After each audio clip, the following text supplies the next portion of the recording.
Hey guys, what's up? Welcome to this episode of the Budding Watch Enthusiast. So today, we're going to be reviewing a watch that I've had now for a couple of months that I purchased a few months back, and that is the EMG HKED Nemo dive watch. Now, this is going to be a little bit different than my typical review format because I've actually reviewed this watch before, not on this channel, but over on WatchWithUs. So if you want to see that review, which is actually a really short review, I think I only spent 5 minutes on this watch specifically, I'll leave a card up top here where you guys can go check out the full review. The reason I mention it is just because I'm not going to be talking a lot of specs, or I'm not going to do like my typical where I, go over all the specifications of the watch before, I talk about the actual review. We're actually just going to get right into the review portion and just kind of talk about my experiences with this watch and why I think it's one of the best value micro brand dive watches that you can find out there today. Of course, if you're new to the channel and you dig the content you see here, do me a favor, click the red subscribe button and then ring the bell icon down below. That way you'll never miss whenever I post a new episode. So the previous version of the Nemo that I reviewed was the black dial version. There's actually 6 different colorways available for this watch. We'll talk in a little bit why I decided to go with the yellow dial version for my personal one that I purchased from EMG. And it's funny because when I first opened this watch, when I first got it back before I reviewed it before, I actually didn't think very much of it. I thought the bezel was really strange in terms of the way it was laid out. The outer track, or rather the chapter ring, I guess you could say, that goes around the dial, was very distorted and difficult to read. And I thought that that was a little funky. It was just a very strange watch. But in the week that I spent with that watch, it really grew on me. Like to the point where, again, I couldn't stop thinking about the watch once I sent it back into EMG. And that eventually led me to purchasing my own version of this. This is the only watch in my entire collection that's been loaned in for review that I've actually purchased after review. And I think obviously that's going to say volumes about what I think about this watch. I just think the HKED Nemo is just it's everything that a micro brand diver that's kind of taking like a vintage feel, or at least a vintage inspiration, kind of should aspire to be. Because obviously this doesn't look quite like any like historical reference. It doesn't look like any kind of famous dive watch, but it definitely does have these, kind of old school cues to it. To me, that rectangular pip on the seconds hand screams kind of throwback. Of course, like the beads of rice bracelet, no crown guards on the side of the watch, kind of a bulbous crown here. I don't think the Nemo would have been too out of place if it came out like sometime in the 1970s, especially with this funky yellow color variant that this one in particular has. But it still has a lot of cues that are refreshingly modern. I think you can see that with the way the bezel's laid out. I think the chapter ring provides definitely a note of modernity as well. The other big reason I think I fell in love with this watch is because I think this watch, for the most part, nails sizing about as well as you can be. With mass market divers, I think that, especially like in the affordable range, the most common size that you see out there is going to be 42. And then if they don't, if a company doesn't offer a watch in a 42 millimeter, often they're offering it, the next step down is going to be like a 38.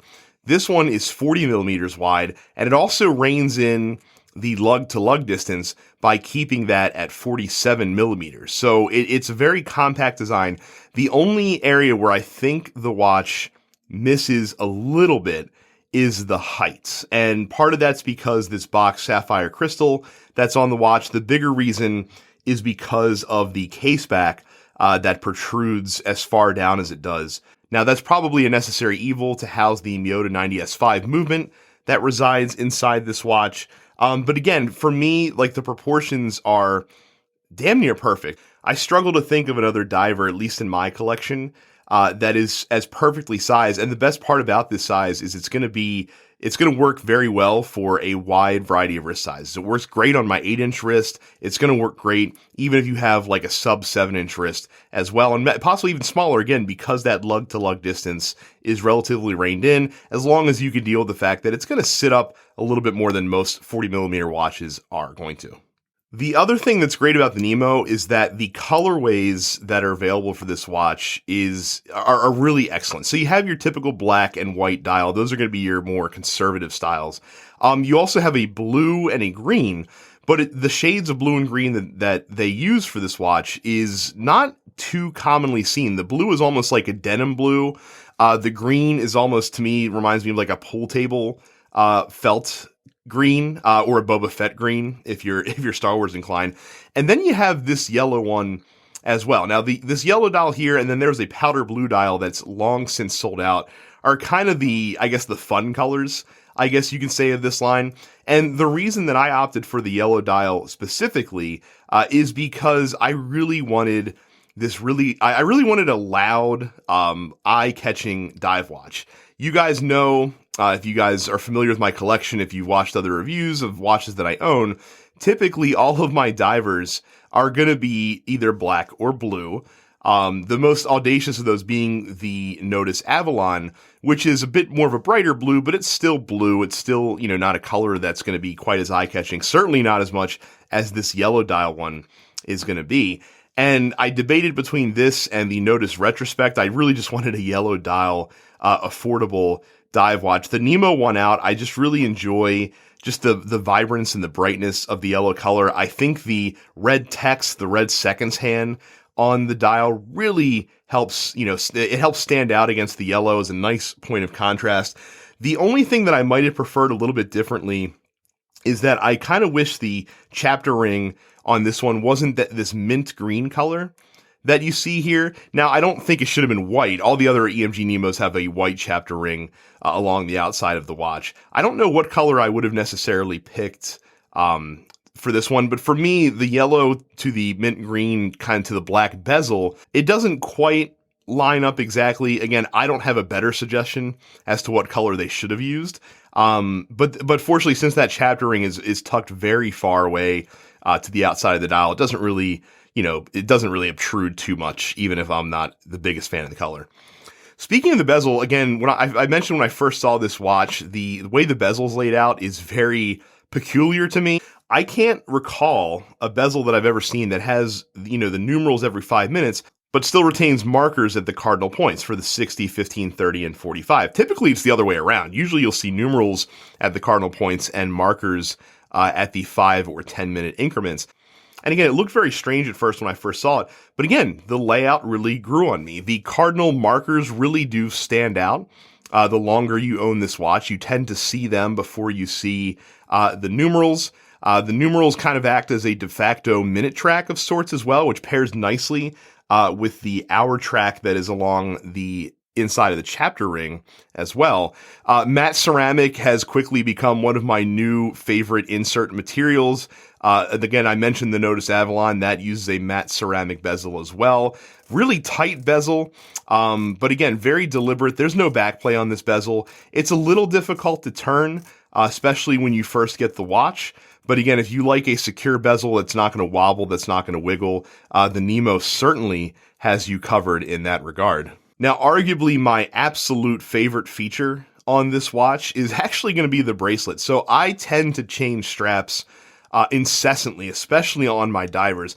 I don't think that I've taken the Nemo off of the Beads of Rice bracelet that it came on in the several months since I've gotten in. And look, we're in wintertime now. Like I should probably be putting this either on a leather strap or maybe just a cool fabric strap as well.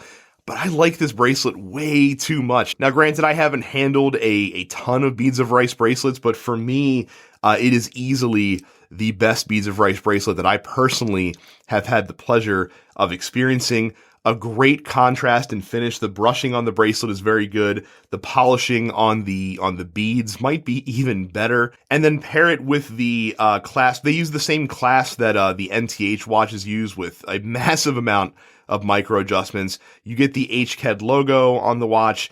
You get the kind of squid Nemo design that you also can see mirrored on the case back. I love every watch brand that really goes to town on their case back. Again, the dial, it's going to be a point of contention. You don't want to go too funky because that's going to limit your audience, but go nuts on the case back. Like, have a really fun design to stamp back there.